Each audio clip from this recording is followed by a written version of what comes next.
Hi, I'm Dr. Deb Butler, and you are listening to Thinner Peace in Menopause and Beyond. This is episode number 482. Stay tuned. Welcome to Thinner Peace in Menopause and Beyond. This is Dr. Deb Butler, Master Life and Weight Coach, and as always, your coach. If you're a woman and you're smart and you're successful and you've been struggling with weight your whole life, and now menopause is making it harder than ever, and you are ready to make this the last time you ever have to go on a diet again, then this podcast is for you. Stay tuned. Well, hello, my dear friends all over the world. Can you believe it? It's really hard for me to believe, and it's been maybe 6 years. I've done it every week. I've never missed a podcast with you, and I never will. I never plan on stopping. I feel like what I have to talk about resonates so much with you and helps so many of you that I don't want to stop. Unless my mouth stops working or my brain stops working. But right now, my mouth is working pretty good and my brain is excellent. So this is what I want to talk to you about today. That is something that all of you need more of. There isn't anybody that's listening to this that doesn't need what I'm going to talk about today. No matter how far along you've come, you can always get better at this, including myself. And half the time, many of the reasons that I do and talk about what I talk about is because I need to learn the same thing that I'm teaching. And this is no different. So what I want to talk about today is the idea of self-compassion and self-kindness. And I don't think I can talk about it enough. I work with so many clients that even as I'm working with them to break the habit of punishing and beating yourself up seems to be very difficult to do. Even when you're working with me, even when you're having my support, the brain still wants to do it. It takes a lot to change that. So that is really what I want to talk about today. Regardless if you're working with me or if you're just listening to me on these podcasts, you're going to get something from this because we all need to be kinder to ourselves. So in the book, Self-Compassion by Kristin Neff, and if you haven't read the book or don't know who she is, I highly recommend you look into her or look into this book. I use it with all of my clients, recommend it all the time, and it's because it used to be a foreign concept. We all use the word compassion, and we all know what compassion means, and most of us know how to be very, very kind to other people, sometimes too kind, what we call people pleasing, like what we won't do for somebody else so that they won't feel or we won't think that they'll feel a certain way about us. But when it comes to ourselves, we think somehow we're stronger, we're different, or we deserve it. We deserve this harshness that we put onto ourselves. Now, we don't. I want you to know that what you deserve from you is the most kind woman that has ever been on this earth, the kindest woman that has ever said anything to anybody. That is what you deserve from yourself. No matter how much you mess up, you still deserve that. And I will tell you, as I've been working with my clients this week in groups and individually, that it seems that you almost can't wait to tell me something that you did wrong or something that's wrong with you. And it's almost like I have to dig to find out what went right or what's good about you. It's like I have to dig for that. But it's like what you want to do is almost the exact opposite, is tell me everything that went wrong. And I want to tell you about one of my experiences with one of my clients in the last couple weeks that I think will help you too. But before I tell you about that, I want to read to you from Kristin Neff's book on self compassion, on the 3 components of self compassion that she talks about in the beginning of her book. So if you don't want to read her whole book, just read the beginning where she talks about the 3 components, and I promise you, you'll walk away with something of how to be kinder to yourself. So when she talks about the first component of self compassion, it's self kindness. The second component is common humanity. And the third component is mindfulness. Today, I want to talk to you about self-kindness and how she talks about it. So this is what she says in her book. Western culture places great emphasis on being kind to our friends, family, and neighbors who are struggling. Not so when it comes to ourselves. When we make a mistake or fail in some way, we're more likely to hit ourselves over the head with a club than put a supportive arm around our own shoulder. Most likely, even the thought of comforting ourselves in this way seems absurd. And even when our problems stem from forces beyond our control, self-kindness is not a culturally valued response. Somewhere along the line, we get the message that strong individuals should be stoic and silent toward their own suffering, like John Wayne in the Western.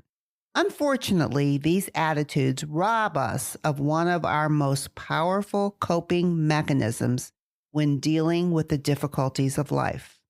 Self-kindness, by definition, means that we stop the constant self-judgment and disparaging internal commentary that most of us have come to see as normal. It requires us to understand our foibles and failures instead of condemning them. It entails clearly seeing the extent to which we harm ourselves through relentless self-criticism and ending our internal war. But self-kindness involves more than merely stopping self-judgment. It involves actively comforting ourselves, responding just as we would to a dear friend in need. It means we allow ourselves to be emotionally moved by our pain and stopping to say, this is really difficult right now. How can I care for and comfort myself in this moment? Now, I want to repeat that sentence to you because this is something you need to say to yourself when something difficult is going on with you. This is really difficult right now. How can I care for and comfort myself in this moment? She goes on to say, with self-kindness, we soothe and calm our troubled minds. We make a peace offering of warmth, gentleness, and sympathy from ourselves to ourselves so that the true healing can occur. I think that it's just beautiful the way that she stated that. And what I want you to recognize is that you beating yourself up because it's you and nobody can hear it but you is awful. It's almost worse than if you would say it to somebody else because you get those ramifications and then you think something has gone wrong, even though it's you screaming at yourself. So I want to encourage you this week, and I'm going to give you an exercise to do to help you with this so that you slow it down. I'm not going to say you're going to totally stop it, but you're going to slow it down and become more mindful when you're talking to yourself in a way that feels bad. Let's face it, if something happened or you made a mistake, you already feel bad. You do not need to feel worse. And I know that most of you have friends that if they came to you and they were really hurting, that you would be the most compassionate friend on this earth. You would listen to them. You would help them feel better. You would ask them what they might need. You would not say, you what? You terrible, horrible person. You would never say that to somebody else. And yet that's what you say to yourself.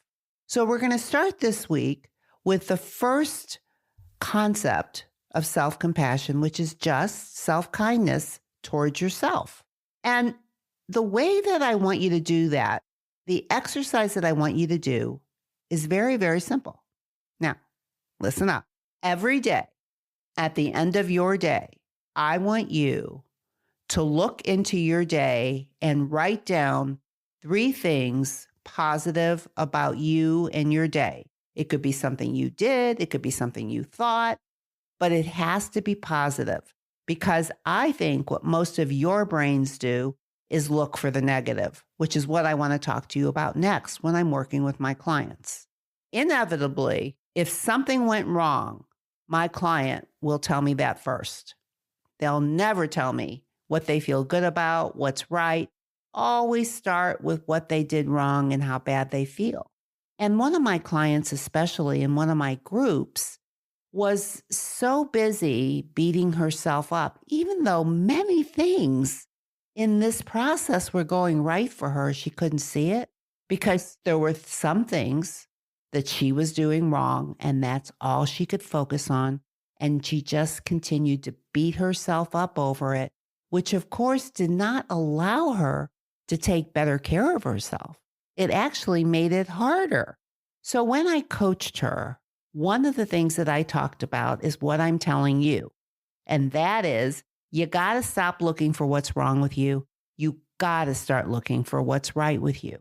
Because if you don't, there is nobody else here that's going to help you do that. You have got to see it yourself, and you've got to tell yourself enough that you hear it and actually change the feeling state of your body when you talk to yourself. And let me tell you, when you do that and you create a more positive emotion for yourself, when you feel better about yourself, you are much more apt to do something kind to yourself. Like, for instance, give yourself a beautiful fuel meal. Why? Because you deserve it. Like more than anybody, you deserve to eat a beautiful, healthy meal. You don't deserve cookies and ice cream and sugar because you feel bad. You deserve a beautiful, healthy meal to help you feel better. We really have to watch our brains, which is the third component of self-compassion, which is mindfulness, knowing what you're thinking. But for now, all we're concentrating on is self-kindness.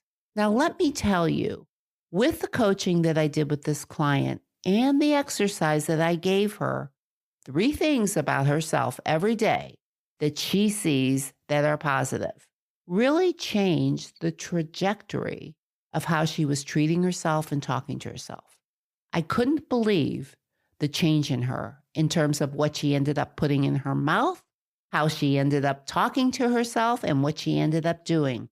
All from looking at what's good about her and starting to believe it and changing the feeling state. She feels so positive about everything that's going on right now. And up until that point, she was feeling negative about what was going on. And not much changed from one week to the next in terms of, did she lose a lot more weight? What did she change? The main thing that she changed was how she talked to herself by looking for something that was good about herself instead of what was negative. That was it. So I'm going to make this short and sweet today. Do you think you can do that? Every day, at the end of your day, all you say to yourself is, I am proud of you because of this. You can use pride, proud. Pride is such a wonderful feeling to feel about yourself. Or compassion, beautiful. To have that empathy and compassion for yourself, but to get yourself excited about you because of how far you have come.